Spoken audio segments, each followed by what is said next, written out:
Bapak Ibu Saudara-saudara yang dikasihi Tuhan, kita kembali bertemu dalam Sapaan Pagi GBKP Klasis Jakarta Kalimantan.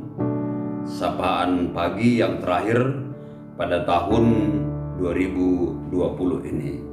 Sebelum kita mendengarkan firman Tuhan, mari kita bersatu di dalam doa. Bapa yang baik, Bapa yang kami sembah di dalam nama Tuhan Yesus Kristus. Saat ini kami akan mendengarkan firman-Mu. Mari hadir dan berkuasalah. Biarlah firman-Mu ini memenuhi hati dan pikiran kami, sehingga kami dimampukan untuk melakukan seturut dengan kehendak-Mu. Engkau berkuasa atas hamba-Mu yang akan menyampaikan firman ini di dalam nama Yesus Kristus Tuhan. Amin. 1 Samuel pasal 7 ayat yang ke-12, demikian firman Tuhan.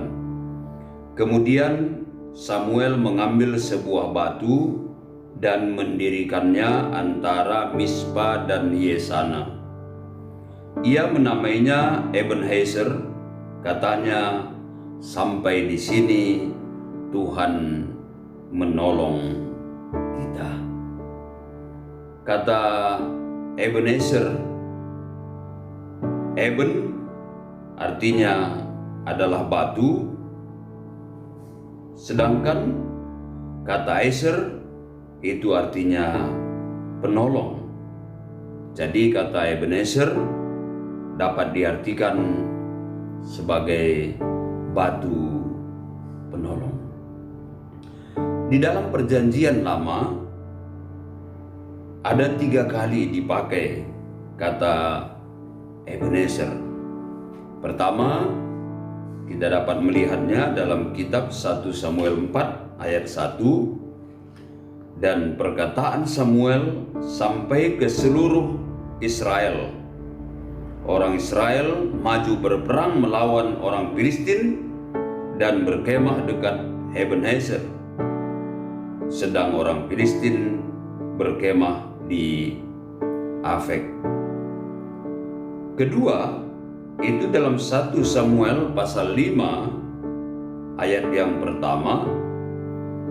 Sesudah orang Israel merampas tabut Allah, maka mereka membawanya dari Ebenezer ke Asdod.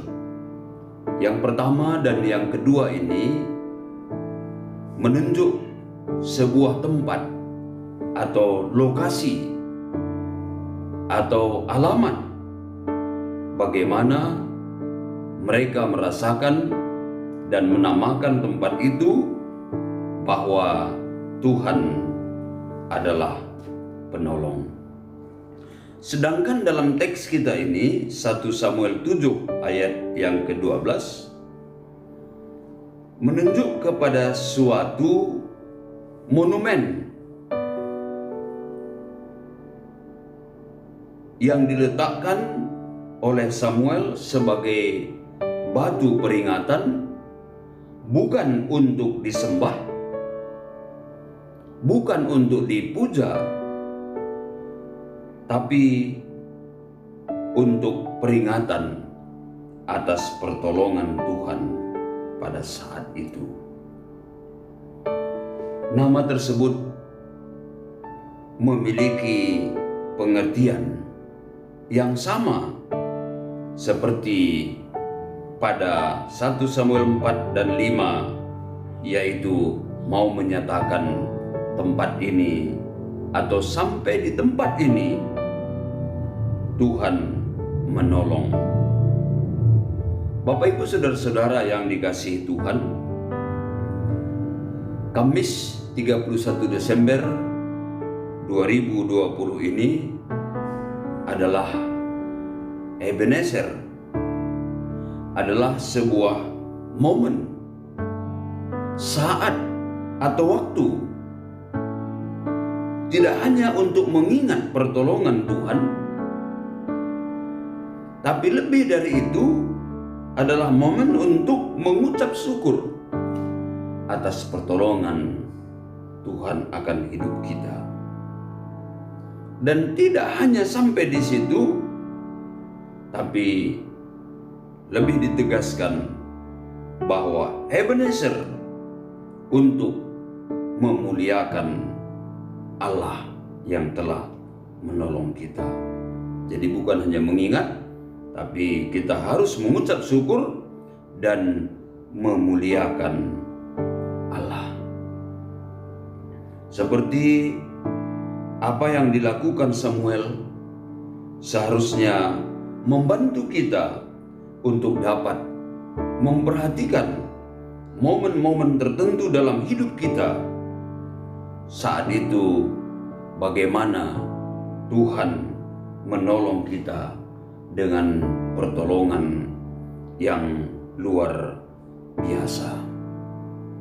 Sampai di sini Allah menolong, bukan berbicara tentang pertolongan Allah yang sudah selesai, the end, sudah berakhir, namun berbicara tentang inilah pertolongan Allah yang sudah dimulai dan akan berlanjut terus. Saudara, seperti Tuhan sudah menghantar kehidupan kita sampai saat ini, sampai tempat ini di mana kita berada, sampai 31 Desember 2020. Demikian juga Tuhan akan terus memimpin kehidupan kita ke hari-hari yang akan datang. Pertolongan Tuhan tidak akan pernah terlambat. Pertolongan Tuhan akan tepat pada waktunya. Pertolongan Tuhan akan mendatangkan segala kebaikan bagi kita. Marilah kita akan terus meneruskan perjalanan kehidupan kita di tengah-tengah pandemi COVID-19 yang masih merajalela, bahkan lebih dari hari-hari yang sebelumnya. Tapi kita yakin, kita percaya bahwa Tuhan tidak akan pernah meninggalkan kita. Tuhan memberkati, Tuhan menolong, dan Tuhan akan menyelamatkan kita. Kita bersatu dalam doa. Kami mengucap syukur Tuhan atas pertolongan-Mu hingga saat ini, dan kami percaya bahwa pertolongan Tuhan tidak hanya sampai di sini, berlanjut sampai akhir kehidupan kami, bahkan sampai Tuhan datang kepada kami untuk menyelamatkan kami. Kami sungguh percaya Tuhan, untuk itu mampukan kami untuk mengingat setiap kebaikan-Mu. Saat ini hamba-Mu mau berdoa terkhusus bagi jemaat Tuhan GBKP Bogor. Ya Bapa, Engkau yang berkuasa atas setiap kehidupan jemaat satu persatu dalam setiap sukacita dan pergumulannya. Tolong mereka Tuhan, mampukan mereka tetap hidup hanya untuk kemuliaan Tuhan. Lebih-lebih untuk setiap hamba Tuhan, Pendeta Sahat Tarigan dan Nora, demikian juga Perdua Diaken Emeritus, tolong mereka untuk melakukan hal yang seturut dengan kehendak Bapa dan terus menunaikan tugas panggilan yang Tuhan embankan kepada mereka. Terkhusus bagi Pendeta Sahat Tarigan yang terpapar COVID-19 saat ini dalam situasi isolasi mandiri, Tuhan tolong hamba-Mu ini, Engkau berikan sukacita, Engkau berikan kesembuhan, sehingga kami akan terus bersama-sama melanjutkan tugas panggilan ini. Terima kasih Tuhan, inilah ungkapan syukur kami, inilah doa kami. Kami datang di dalam nama Yesus Kristus Tuhan. Amin. Tuhan memberkati kita sampai kita bersama-sama menyambut tahun 2021. Shalom.